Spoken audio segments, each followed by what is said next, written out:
السلام عليكم. بريدة سنقود هان دكينا هالشرف هاي مدشتين اسكوغيمد. وحافلة برنامج كدور كأن كقادن دونا وحكوسة بسيني هاي isdhexgal ka bulshadu doorka oo ka qaadan karo dib u dhiska wadanka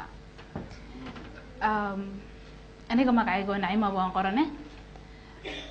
gabar Soomaaliyeed reer Hargeysa baan ahay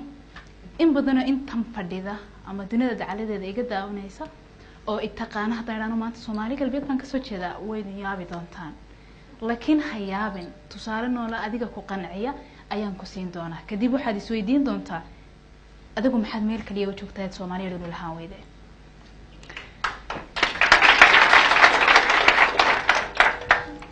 aniga waxaan ku dhashay magaalada Hargeysa aabahayna wuxuu ku dhashay dhulka Soomaali galbeed awowgay aabahay dhalayna wuxuu ku dhashay dhulka Soomaali galbeed ku dhaqmay ku dhintay oo ku barbaaray si taasi lamid ah family aan anigu ka dhashay asalahan badankooda wuxuu degan yahay waqooyi galbeed Soomaaliya gaar ahaan waxay kamid yihiin reeraha waaweyn magaalada Hargeysa deegaanka u leh isla si taasi lamid ah family-gaygu wuxuu kamid yahay dadka Soomaali galbeed qayb dhan dega oo deegaan u leh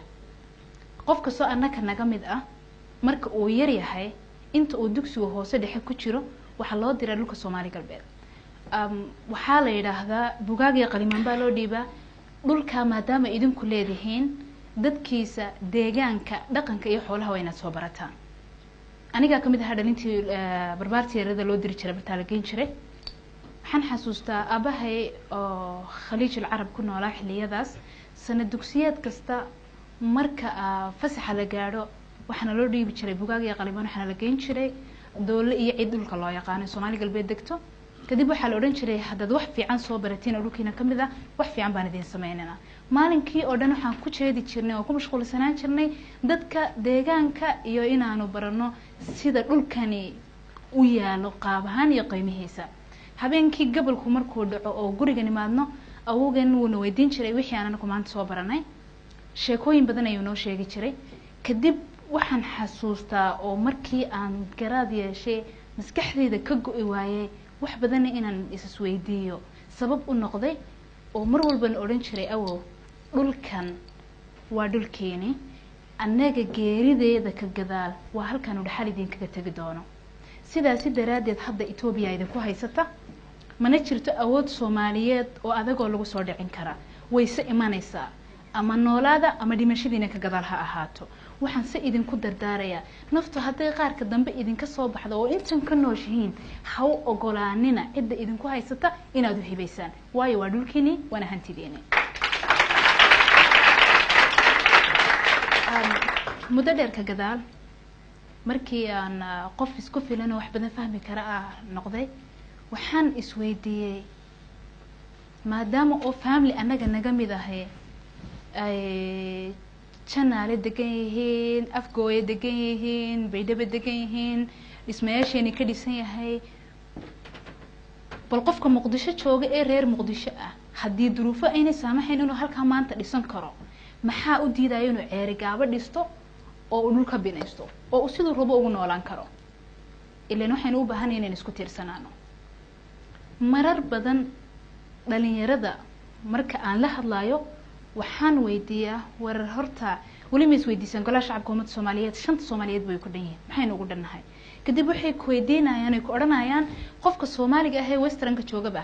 xil buu ka qabtaa ee adal qofka westernka jooga qaxoontigu meesha ku yimid dib u deganaanshaha la siiyaa kadib oo ogolaanaysa inuu xil meesha ka qabto laakiin anigu intaad Muqdisho timaado dhalasho kuma siino halkan ayaad joogtaa Soomaali dalkiisa matalay ayaa tahay taasi waxay tusaale nool u tahay horta dhexdeena inay jirin wax xuduud la yiraahdo oo inaga ina dhex taala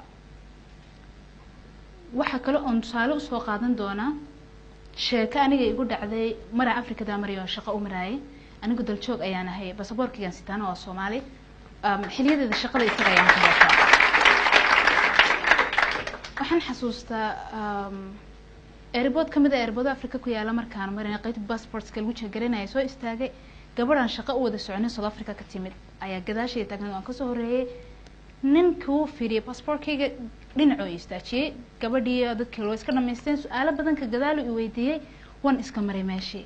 kadib waxaan isweydiiyay anoo gabadh Soomaaliyeed oo qurux badan oo Soomaali ka weyn ah maxaa ku mutaystay in saas igu dhacdo ka gadaal waxaan ogaaday dalkeeda iga sharfan aniga dalkayga karaamo dunida kuma laha waxaa go'aan ku gaaray maalinta kadib maadaama aanan madaxweyne ahayn maadaama aanan hantiile ahayn oo dhismo badan Soomaali u dhisi karin maadaama aanan wax inta waaweyn dadku arkayaan sameyn karin inaan u hadlo boqolaal Soomaaliyeed oo codkooda aan kor u qaadi karin oo aan tuso dhulku waa dhulkeeni waana dhaxal awoowad inagu ma kala lihin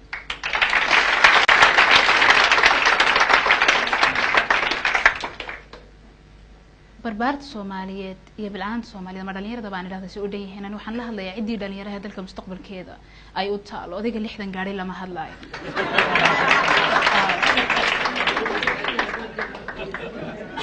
haddii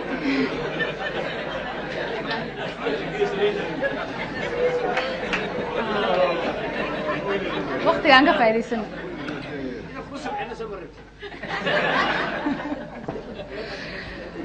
haddii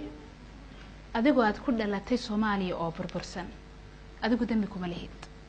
awoyaasha ayaa ku daray ilaahay ka sawaabiyay ahaydba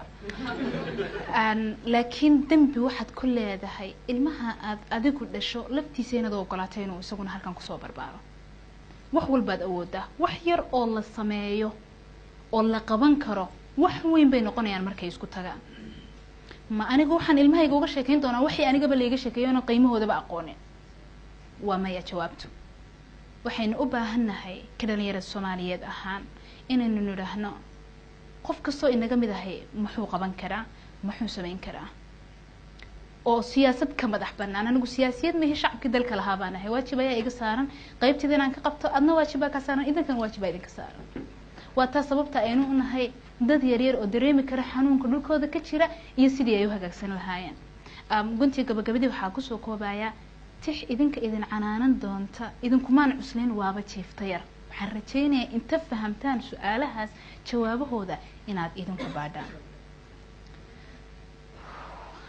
dacanaya dadkaygoo afa aan dhamaaneyn maxaa loo dhawaystaa dheefta looga cararaa way nagaa dhammaanaye dhagartiyo colaadaha maxaa loogu dhaataa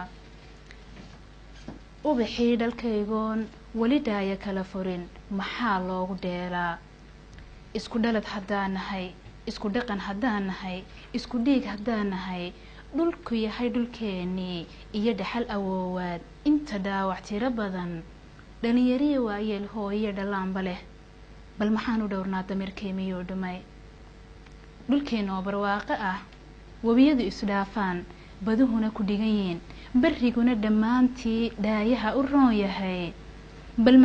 bal maxaa dhasheenii dhul shisheeye geeyoy dhalashada u doorsheen dhismayaasha reer Yurub nin leh baa u dhididaye maxaa loogu dhololaa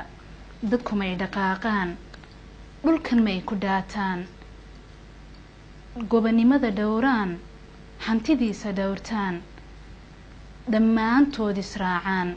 dadku may dhaqaaqaan dhiilada colaadaha dhibaatada afmeeraan wixii dhumayna raadshaan calankeena dheenka ah cirka dhalanka uga eeg xidigtuna ku dhigan tahay dhammoo wuxuu ku leeyahay dhalintii dalkayga ilaa dhalashadiinii dhul jiif baan ahaayo weli idinkamuu dhalan haliyay aan ku dhaatiyo dhaxal adag mid reebe miyaydan dhammaantiin qiimahayga dhaadeen dhalintii dalkayga dhulku wuxuu ku leeyahay dhibka kayga bixin laa hantidayda dhaqan laa cadaawahayga dhicin laa dhalinta ida weeye dhammaantood maxaa helay dhulku hadiyadu ayuu waa dhaxal dadweyne haddaan wada jir loo dhisin